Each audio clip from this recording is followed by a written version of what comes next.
Welcome to Subramani. I hope you've all registered, subscribed. Uh, so let's go to the next step on the John Templeton's 16 rules. Today we will look at rules number 8, 9 and 10. Rule number 8 says do your homework when you're buying stocks. Now this is obviously easier said than done.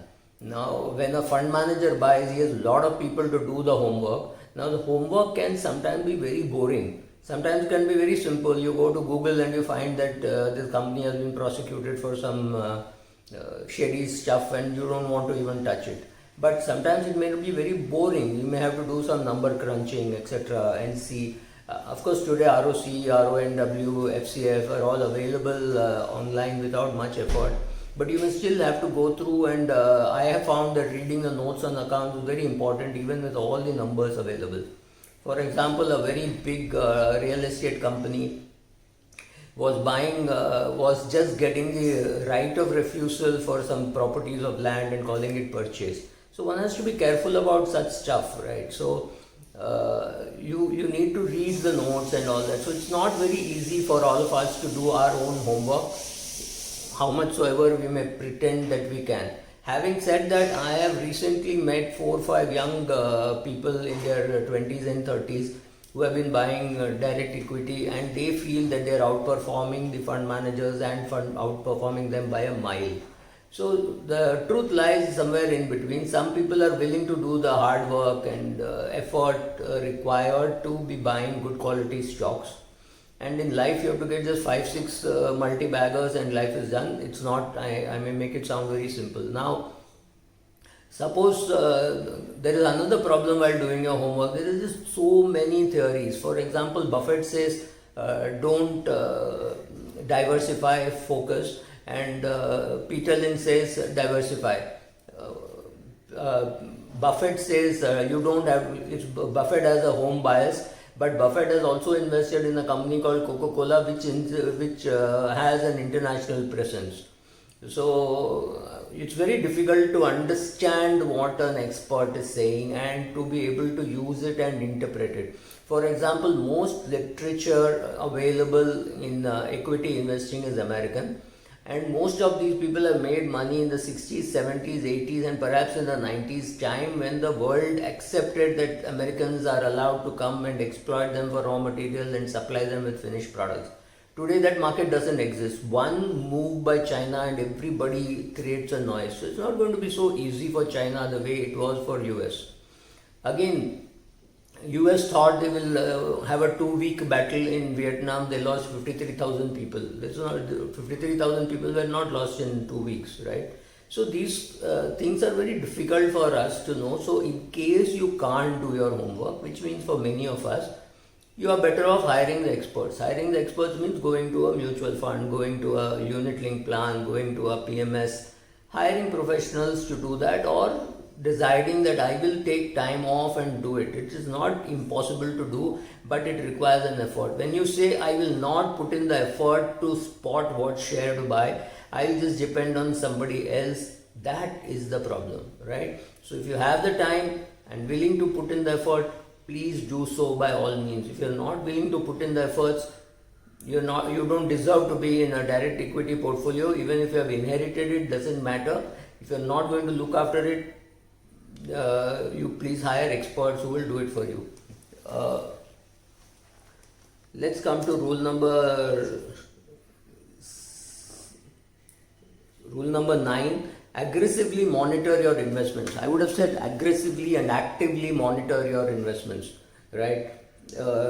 Markets will go through a bear phase, bull phase.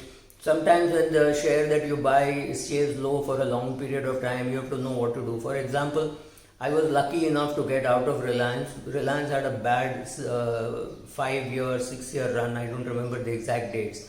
And 2 years back, when we started feeling that the cash flow from Jio is going to be very good, we entered. We didn't expect, but then after that there was a split, and the price post-split came to the same price, or there was a bonus. Sorry. There was a bonus, and post bonus the price came to the same thing, and then thanks to Jio it again went up dramatically. What should have I done? I should have said, oh, the PE of the company is changing. It is no longer a petro PE, it is now a technology PE. I did not have the brains to understand that. So at about 1400, 1500, I sold off. And then the price went up further. So it is easy to say you have to monitor, but you have to monitor and do what? I got out most of my position in a Reliance, and I know that if I get out of a company which is 15% of the Sensex, my portfolio is likely to underperform the Sensex, but that's okay. You should know that by making some choices, you will get suboptimal returns. So when you're aggressively monitoring, understand that some of the shares which you have given up or sold, you have given up voluntarily. If you have given up ITC because it's causing more harm, you know that you have to work with suboptimal results, but that's okay. You have made that choice, but implementing that choice is not very easy. It is very boring.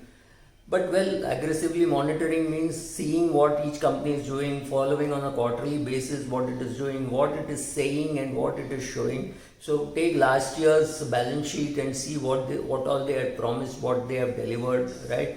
Going forward, these constant updating of the beliefs, right? All that is also important in your monitoring of the portfolio that you have. Consider there are only 30 companies in the Sensex. Out of from 1979 to 2016, we have seen so many changes. Now it is 2019, right, or 2020. So how many changes have happened? Simply because some of those companies or industries were on a decline. A new industry was born. So some years ago, companies which were not in the Sensex or did not even exist are today there in the Sensex. There was no Infosys in the Sensex, right? So these kind of things will happen. How will you monitor all this? How much will you understand and what should you do for this? It's not very easy. So yes, monitoring your investment is essential. You need to learn how to do it, and the same criteria cannot be used for every investment that you make, right? Number 10, he says, don't panic. Now, I would have said it slightly differently. I would have said, not only don't panic, but stay calm. During market panics. So, don't panic is a negative way of saying, but saying be calm when the market panics is the more positive way of saying the same thing. Now, if you walk through a forest, you know that there are other animals there. You're just one of the animals. Your survival depends sometimes on your ability to stand still. That's it.